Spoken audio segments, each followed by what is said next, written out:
I have over 50 manual focus lenses. Is that too many?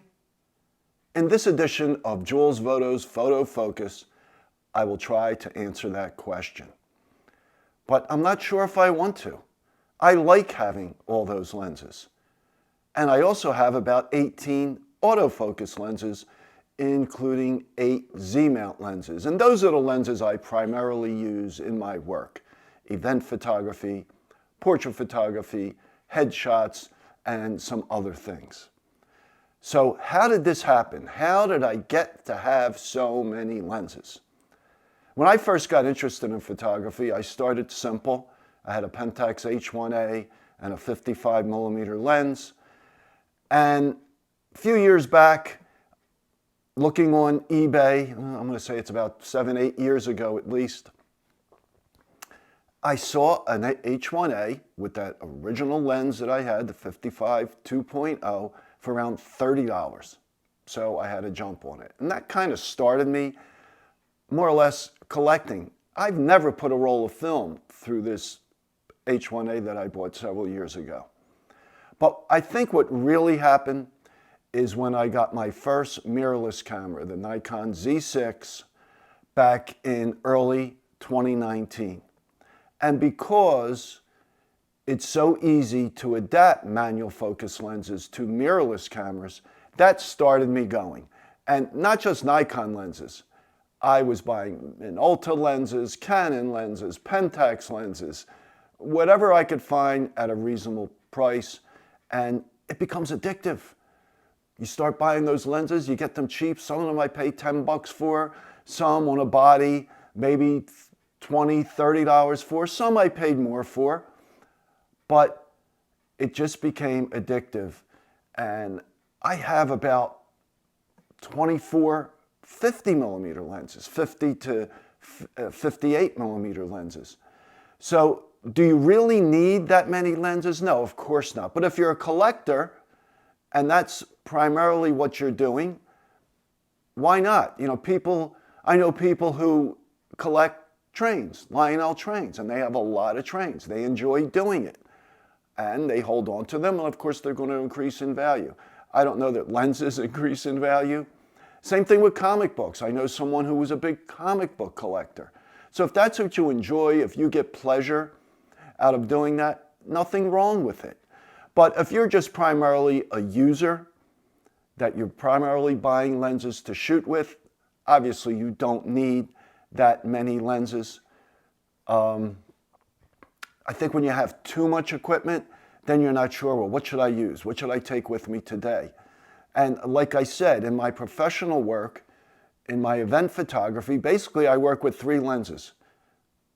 The 14 to 30, if I know I'm going to have to shoot some interiors, big groups with not a lot of space, the 24 to 72/8 and the 70 to 200/8. And many times I will also take a high-speed lens with me, such as a 51.4. Before I got the 51.4Z, I would take the 45mm 1.8 Tamron lens, which is an excellent lens. Now, another thing, if you only buy what you need, you're going to spend a lot less money than buying what you want. I still want a lot of other lenses. There's many lenses I want. I never owned a Leica lens. I'd love to own a Leica lens. I had one Zeiss lens, a 25mm 2.8 that I sold, but I love the Zeiss lenses. So you just can't own everything. You'll go broke pretty quick. Especially now, the prices have increased on a lot of these lenses. You could still get 50s really inexpensive, such as the Nikon 50mm 2.0 or the Canon 50mm 1.8. But a lot of the other lenses have become more expensive as more people have gotten into film photography. But that's one of the great things with mirrorless cameras. As I said earlier, you can use these manual focus lenses. Almost any lens could be adapted to these cameras. But also, if you have the film cameras, you could use them on the film cameras as well. Now, I have purchased some Pentax cameras, Minolta, Canon, and honestly, rarely do I shoot with one of these cameras with film. I just hardly shoot film at all, and if I do, it's usually my Nikon F2AS. But I have shot with one of my Minoltas, I believe it was the SRT 102, and also with the Pentax Spotmatic, which is one of my favorite all-time cameras. And the lenses are great for these cameras. These old lenses are well made, all metal construction. Now here's that 50 millimeter, the 55 millimeter 2.0 Takumar. It's in beautiful condition. The focus is still smooth.